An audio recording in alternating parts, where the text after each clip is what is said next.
국가정보원 대선 개입 의혹 사건 수사 과정에서 불거진 지휘부와 수사팀 간의 갈등. 핵심만 요약하자면 이렇습니다. 국정원 수사팀장이었던 윤석열 팀장이 상부의 승인 절차 없이 국정원 직원을 긴급 체포하고 압수수색했다는 거죠. 상부인 서울지검장은 윤 팀장을 팀에서 빼버렸고 윤 팀장은 이에 대해서 지속적인 외압이 상부로부터 있었다. 공개 폭로를 하면서 갈등이 상당했는데요. 이 건에 대한 대검찰청의 감찰 결과가 전해지고 있습니다. 윤석열 전 팀장은 정직이라는 중징계, 반면에 외압의 당사자로 지목된 서울지검장은 징계를 받지 않는 것으로 알려졌습니다. 여야의 반응 크게 엇갈리는데요. 여러분은 어떻게 생각을 하십니까? 인터뷰 들으시는 동안 우리 청취자 의견도 받아가면서 진행을 하도록 하죠. 먼저 새누리당 권성동 의원 연결이 돼 있습니다. 권 의원님 안녕하세요. 예, 안녕하세요. 강원도 강릉 출신의 권성동입니다. 예, 이번 감찰 결과 어떻게 보세요? 결재를 받지 아니하고 기소했다는 부분에 대해서는 본인이 인정을 하고 있는 그런 부분입니다. 예. 그래서 내부의 그런 보고와 결재 절차를 거치지 아니한 점에 대한 그런 그 징계는 저는 당연하다고 보고 있고요.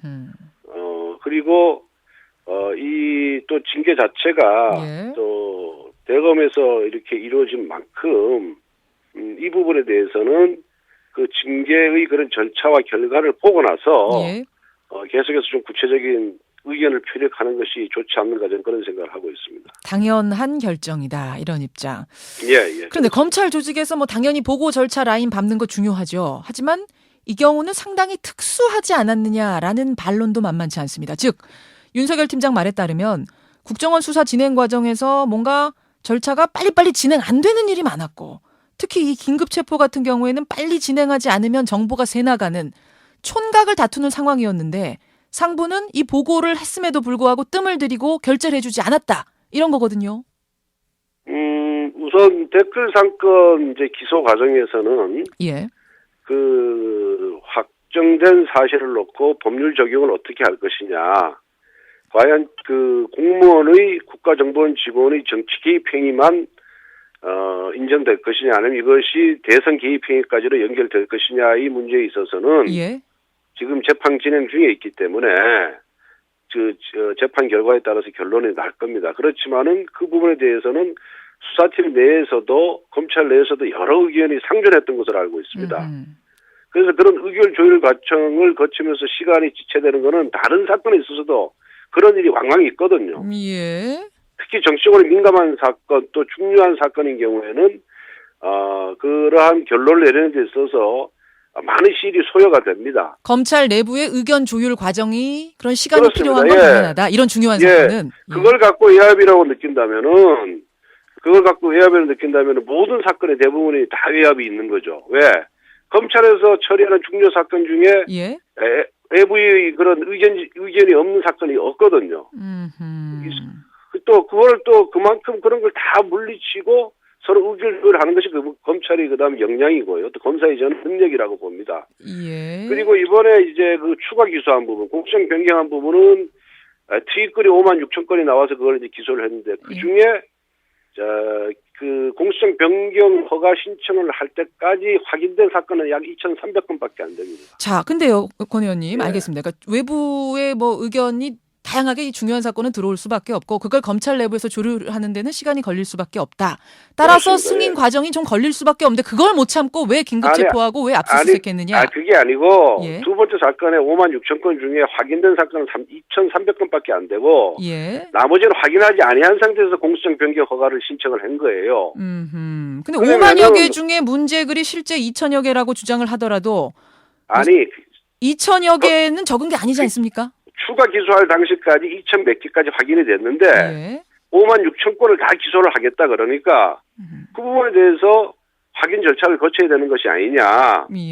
그리고 그 공수처 변경이라는 것이 여러 차례 나오죠. 포괄 일제냐 아니면 실체적 경합이냐 하는 법률상 또 이런 논란이 있었거든요. 그래서 그런 부분에 대해서 검사장으로서는 다 논의를 거친 후에 좀 신중을 기하자라고 얘기를 한 것이지 이 수사하지 마라. 이것이 완전히 잘못됐다. 이런 의견이 아니었거든요. 근데 그거 그러면 듣기 그 전에 정도의 상사의 의견은 예. 수사팀에서 저는 받아줘야 된다고 생각합니다. 공소장 변경 그 얘기하기 전에 말입니다. 이것을 예. 밝히기 위해서 국정원을 직원들 집 압수수색하고 국정원 직원을 긴급 체포해야 된다는 이 보고가 있었는데 팀장의 의견이 있었는데 이 부분도 빨리빨리 진행을 시켜주지 않고 시간을 끌었단 말입니다. 상세한 부분은 밝히지 않았지만 상세한 부분은 감찰 조사를 받으면서 다 밝히지 않았겠습니까? 그렇기 때문에 그런 양자의 진술과 그동안의 수사 관행 또 수사팀원들의 진술을 다 들어서 저는 법과 원칙에 따라서 대검에서 감찰 결과를 정리를 할 것이다. 저는 그렇게 믿고 있습니다. 제대로 감찰을 할 것이다. 그 수사 과정을 예. 우리가 세세히 알지 못하지만 아마 외압은 예. 없었다는 것이 증명되지 않았겠느냐 이런 말씀이세요. 그렇습니다. 예, 예. 그리고 아, 조영건 검사장 자체가 예. 처음에 댓글 사건 수사하고 기소할 때 엄청나게 수사팀에 그 힘을 실어줬던 것으로 저는 알고 있습니다. 서울지검장 지금 외압의 당사자로 지목된 그분. 근데 그 긴급 체포하고 압수수색을 하느냐 마느냐 그 논란의 과정에서 상부에서 지검장이 야당 좋은 일 시키려고 하느냐 뭐 이런 말까지 나오는 상황이어서 윤석열 팀장은 어쩔 수 없이 승인을 기다릴 수 없었고 서둘러서 긴급 체포하고 압수수색해야 됐다 이런 얘기도 했어요. 저도 뭐 두 사람 사이에 어떤 얘기가 구체적으로 오갔는지는 자세히 알 수가 없고요. 한쪽은 그렇게 얘기하는데 또 그 상대방은 그런 얘기 한 적이 없다라고 얘기하고 있거든요. 아하. 그래서 한쪽 얘기만 원래 송사라는 건 양쪽 얘기를 다 들어봐야 되지 않겠습니까? 예. 그런데 한쪽 얘기만 듣고 우리가 그 얘기가 진실이라는 전제하에서 대화를 나누는 건 저는 의미가 없다고 봅니다. 알겠습니다. 여기에다가 이 감찰, 대검의 감찰과는 별개로 정부 공직자윤리위원회에서 윤석열 지청장 부인의 재산을 과다 신고했다는 이유로 지금 징계 건의가 올라갔다. 이런 보도가 하나 더 나왔습니다. 예, 예. 과다 신고로 징계받는 일은 드물잖아요. 이것도 혹시 찍어내기의 일환, 먼지 털기식 조사 아니냐? 이런 의혹도 나오네요. 예, 뭐 우리나라는 어떤 사건이 터지면은 전부 그렇게 거기다가 정치적 해석을 더 씌우기를 하고 정치적 의미를 부여하거든요. 지금은 상황이 근데 그럴 수밖에 없는 상황 아니겠습니까? 예, 그런데 뭐 공직자윤리위원회나 정부공직자윤리위원회라는 것이 저도 보도 보고 좀 찾아봤더니까 예. 외부위원이 7명이고 내부 정부위원이 4명이에요. 예. 그리고 자기들은 지금까지 그 3억 원 이상의 차이가 있으면은 징계 요구를 한 것이 지금까지 원칙이고 관행이었다 이렇게 발표를 하고 있습니다. 그런데 그 시기가 공교롭게도 이 대검의 징계 청구권하고 겹치다 보니까 예. 그런 이제 오해를 할 수 있는 그런 여지를 준 것이지 정부공직자윤리위원회가 검찰과 별개의 독립된 기관이고 또 외부 인사가 7명이나 과반수 이상을 점하고 있는데 네. 무슨 뭐 그 윤리위원회에서 윤석열 팀장에 대해서 억하심장이 있다고 해서 지금까지 관행에 어긋난 또 원칙에 어긋난 그런 결정을 했겠습니까? 오비이라 우연의 일치다. 예, 그거와 대검의 징계권은 별개로 취급해야 되고 그것을 묶어서 마치 정부의 탄압이 있는 것처럼 해석하고 보도하는 것은 그야말로 저는 잘못된 일이라고 생각합니다. 그 지금까지 10년 동안 한 번도 안 하던 재산 문제를 왜 지금 건드렸을까? 이 부분도 좀 의문이고요. 게다가 축소 신고가 아니라 재산을 과다 신고했다. 빚까지도 재산으로 신고했다. 이게 지금 걸린 거란 말입니다. 내용도 좀 희한해서요. 예, 뭐 그 부분은 어떻게 생각하세요? 과다 신고든 과소 신고든 간에 신고 누락은 신고 똑같은 상황이거든요. 그러다 보니까 그 정부공직자윤리위원회의 그 내부 기준이 있지 않겠습니까? 처리 기준이 내부 처리 기준에 의해서 이루어진 것으로 보는 것이 정확한 것이지 이걸 갖고 정치적 의미를 부여하는 것은 적절치 않다고 봅니다. 알겠습니다. 결국 오비락이다 이런 말씀이신데 그렇습니다. 예. 어쨌든 윤석열 전 팀장이 이제 국정원 수사팀장으로 재복귀하는 일은 물 건너갔고요. 그게 야권의 주장이었는데 그러자 야권에서는 어쩔 수 없이 특검 가야 되는 상황이 됐다. 특검하자 이렇게 얘기하는데요. 예. 특검을 가도 특검 대상이 될 만한 지금 수사 상황이 거의 없습니다. 지금 제일 큰 사건은 국정원 댓글 트윗글 사건인데 이미 다 추가 기소가 돼서 재판이 진행 중에 있고요. 예. 재판 진행 중인 사건에 대해서 수사할 수 없는 거는 뭐 삼척 정도에 다 아는 일 아니겠습니까? 그런데 국가사이버사령부에 대해서 민주당에서 목소리는 엄청나게 높였는데 뭔가 실체가 있지를 않아요. 군 사이버사령부 문제. 예. 그리고 너무 그 자체도 작고 그것이 과연 조직적인 행위인지 아닌지에 대해서는 지금 국방부에서 철저하게 수사를 하고 있는 그런 상황입니다. 예. 국방부가 수사를 기피하거나 회피하거나 그걸 수사를 안 하겠다는 것이 아니라 국방부 장관도 여러 차례 걸쳐서 군의 정치적 중립을 지켜줘야 된다. 그 사이버 사령부의 댓글에 대해서 조직적인 행위인지 아닌지에 대해서는 철저 수사하겠다라고 하고 지금 하고 있거든요. 그 이제 새누리당에서는 그렇게 생각하시는데 민주당은 그게 중립적으로 잘 수사가 되고 있다고 생각하지 않는 것 같습니다. 그러니까 지금 야권에서는 특검하자 얘기하는 것 같습니다. 그런 식으로 따지면 민주당이 의혹 제기하는 모든 사건은 다 특검으로 넘어가야 됩니다. 그렇게 해야 되는 것이냐. 절대 받아들일 수 없다는 입장이신 거죠. 민주당은 지금 민주당 의원들 뭐 한명숙, 박지원 의원 수사 그거 인정합니까? 편파 수사라고 그리고 탄압이라고 그러죠.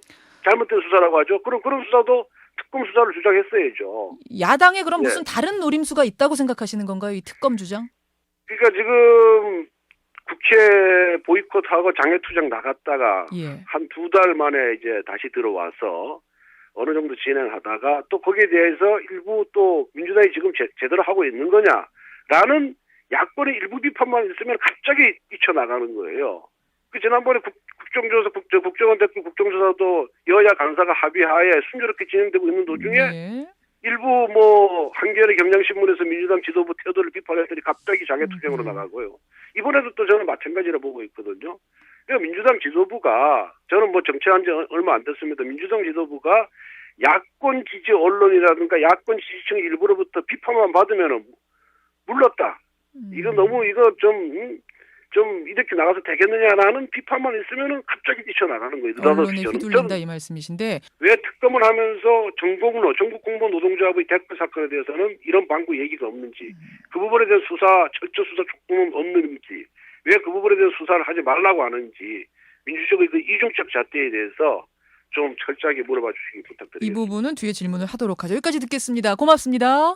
예, 감사합니다. 새누리당 권성동 의원을 먼저 만나봤습니다.